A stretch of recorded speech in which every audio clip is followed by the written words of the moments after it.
right, buddy, you got something to show me and to show, I guess, the world, because somebody's going to watch this video. You have sort of disappeared over the last week and a half. What the hell have you been doing? Whew, mostly not skiing. But so what I've been doing is, as we've been building all these websites, so in the last couple of weeks, we've built scoutsy.com, we built ga4hell.com, and a couple of others. And we keep doing same things over and over again.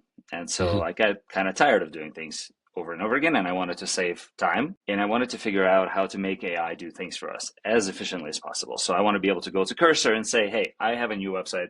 Here's the information. Build it for me, and come back in 15 minutes and have the whole thing ready, or as efficient as possible, given how much we're doing, because otherwise it's not scalable. And so knowing that, I essentially built a boilerplate with all of our components and everything we're doing all in one application, which we're now going to be selling to others who want to save a ton of money building stuff. So if you go to tinylandingpage.com, you'll see what we're doing. I'll quickly tell you about it, and then, let's kind of go through it. So basically, what we do is we usually build a marketing site first that advertises what we're selling, and then we collect user information like emails or other contact details on that page. And when we have a product we want to build, we then spin out another application that is actual product that we're selling to our folks, and then there's usually some sort of a service in the background that communicates between the application, marketing, the users, and so forth. So that's a lot of work usually, and especially it's a lot of work when you're trying to adjust things between applications, websites, users, etc. So in our case, we're just going to be able to tell Cursor, hey, I want a marketing website. Here's the new content that I'm putting on it, and because everything in our boilerplate is well organized, it's just going to be able to create a new marketing site instantly, or almost instantly. Change the colors, that kind of stuff. And it integrates with most common things that people use to build websites, like Tailwind CSS, Nginx, like routing packets and that kind of stuff. I basically took all the complicated stuff, spent a lot of time learning about it, parsed it into something that's really easy to understand, and made it so that I don't have to think about it again. The AI will take care of configuring it. We just got to tell it what we want, and we'll do it. And so let me just show you. It's probably easy that way. Share screen. All right. Can you see this? Okay. So tinylandingpage.com. If you come here and buy the boilerplate, this is essentially what you're going to get. You're going to get this website, complete with all the sections where you describe your product to customers, case studies, pricing, et cetera, et cetera, et cetera. And so what it is it's integrated with all the common tools, Next.js, the server to run it, Tailwind CSS, Airtable to collect user information when they're just giving you their email, Stripe to collect payments, and everything just works. So if you're going to go here and click Stripe, and this might not work right now because it's testing, but whatever, you're going to click here, pay with Stripe, come back to this site, and your user is going to be saved to your own database. And all of this is super fast and simple, and it's going to just cost you like $29 a month when you deploy it to a server of your own.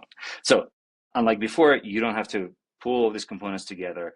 I did it for you. I made it really easy for you to deploy, and I'll explain every step of the process to you. So everything from front-end marketing to the application that you're selling to the user, to the server that's running all the logic, and everything else is going to be explained to you, so you'll be able to learn a ton to how this works, and then kind of deploy it in one click.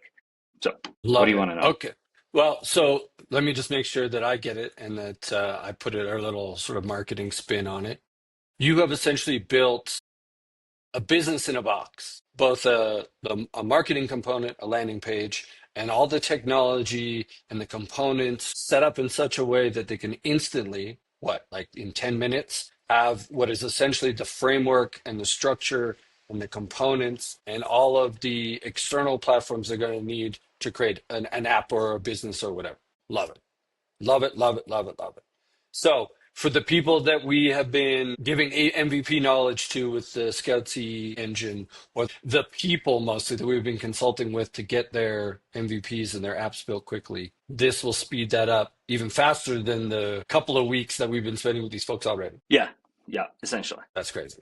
Love it. And, it's... and other frameworks give you parts of the pieces here and there, and then you have to connect to all kinds of other services. And I'm trying to make it really easy. So if you don't want to use other services, you don't have to. You can kind of start super minimal and then build up, right? So on day one, you might be able to just throw together a little marketing page that you can show to your friends and be like, hey, what do you guys think? Do you like this idea? And then like day two, you can collect emails from other users. And then day three, if you see enough traction, kind of like what we've been doing, if you see enough traction, then you can say, okay, cool, now I can put a Stripe form and actually have them pay, right? And if they pay and I have a user, now I can actually create a product for them, or, like launch my product. And like you can do it one step at a time. Love it. And everything's in there, right? Resend for emails, Stripe for payments, Airtable for customer data, and all tools that cheap or free, at least at the beginning. Yeah, so actually all the tools are free, except if you want to launch it on your own server, all the tools are free at the beginning, and then all you have to pay is for your little server. And again, all the instructions are included on how to do that. The future of development is all going to be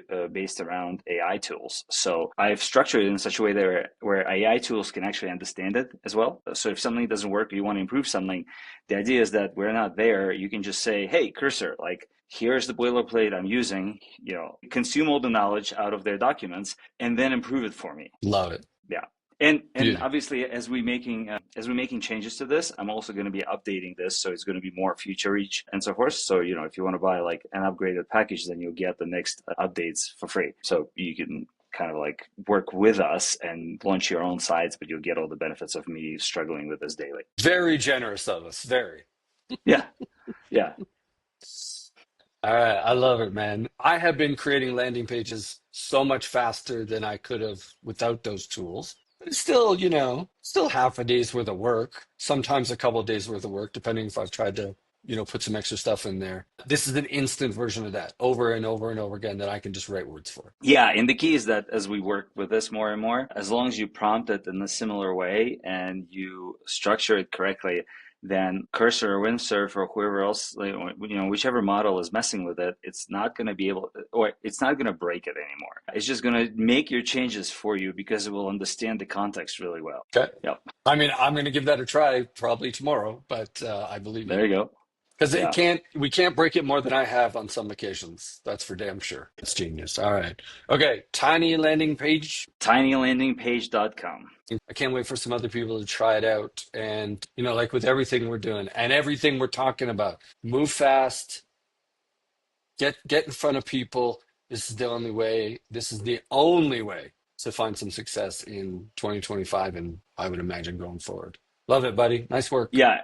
And go sign up for it now and send us some monies. We'll keep improving it. I have a question for you, though. You just wrote this monstrous piece on Substack about how to automate your writing. Let's link back to it. But how about you explain to us in like 1 minute, what process you go through that you're able to pump out like millions of words every week?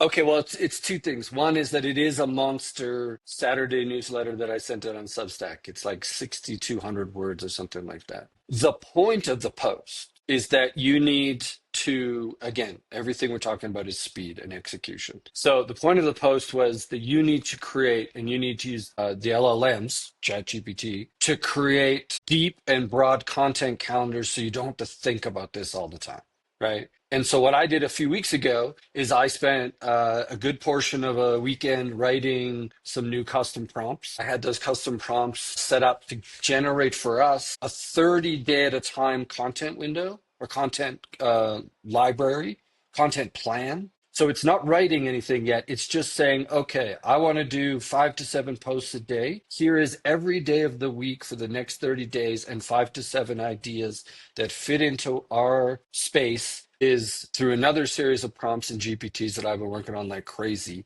that are essentially all focused on copying me more than anything. So look, I'm an okay writer. I'm a pretty good writer. I have been working on these master prompts and feeding it content and feeding it pieces and writing custom pieces that follow a structure that I like for things. And I've gotten it to the point now where I can give it very detailed instructions with these ideas in the content calendar and spitting out really good content. What this system does is it just basically rewrites and rewrites and rewrites and rewrites ideas until it thinks I'll like them.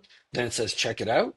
I give it feedback and it does the same thing again, does 50 rewrites at a time. So that piece, because it's so long, I basically asked my GPT to write it the first time. It went off the rails and it disappeared for like 4 hours. Don't know why. So what I did in the end, and what I would encourage everybody to do for something that long, is I just got it to write section by section by section. It's still a bit of a work in progress for us, but I promised you people that subscribe to that newsletter that I'm going to send out a deep dive message every Saturday, like ultra deep dive. That's what I'm trying to do more and more, right? We have 4 products in market, another 3 or 4 are going to launch in the next couple of weeks. There's no way I can write all of the social posts and the blog posts and the educational posts and the marketing content for all of those. So we are using systems now to write like Carrie, and I'm pretty happy with it. So while I disappeared to write systems to develop like me, you wrote systems to write like you. That's the future, right? Just like automate yourself and then make it do more work. Something you said really resonated, where you said you had to get it to write in smaller bits. That actually seems to be the thing with code as well. When I try to, because you notice I disappeared for another week before then because I was trying to build a game for my friend, and I've never been built a card game online, and that's on pause for a little while because I just got exhausted because I was like, it built me the whole game in an hour, and then I spent the next week trying to make the other pieces that didn't work. Yeah, It was of just course. hell. And so, but actually to make it work, it seems like I've chatted with some friends about it, and I've tried some tests here and there. If you can break the code into small bits that you can understand as a developer or marketer or whatever, like if you can read through your plan for your code in English and make small parts of it into their own partitions, essentially, then they will be extremely good at delivering. So same ideas for English, right? If you write parts for you and then we'll compare and make sure that they all work together, it works really well. If you try to do the entire thing from the beginning, it eventually crumbles. I Yeah, don't, 100%. I don't know what the technical reason for that would be either, but it is absolutely the case. You cannot give any of those LLMs a massive set of instructions and then say, do 20 things, right? It just does not work. But bit by bit and piece by piece, it is working better and better and better. Also, this week, I don't know what it is, but I canceled my Claude subscription, which was my go-to platform for at least the last 6, 8 months. mhm. Whatever ChatGPT, whatever OpenAI has done, the quality of the output for that in code, in thoughts, in content, in copy has gotten so fucking good that it is the only thing I'm using. Except in Windsurf where I use Sonnet. All right, anyways, so do we want to share anything else? Is this good? Good for I think it's today? probably pretty good. We'll have some more products coming out soon, which we'll mention when they're ready. I think I'm going to publish this Carrie writing bot. I sent it to a bunch of friends, and they seem to be liking it as well. I think that's it, though. Cool. Till next time. All right, buddy. Well done again on the landing page. Tiny landing page. Page.com. My God. It's a tiny, dude. The whole point is that it's not tiny. On the inside, it's massive. It's I get huge. it. There's a I get it. lot of work. Well done, buddy. Very well done. All right, thanks. Later, man. All right, ciao.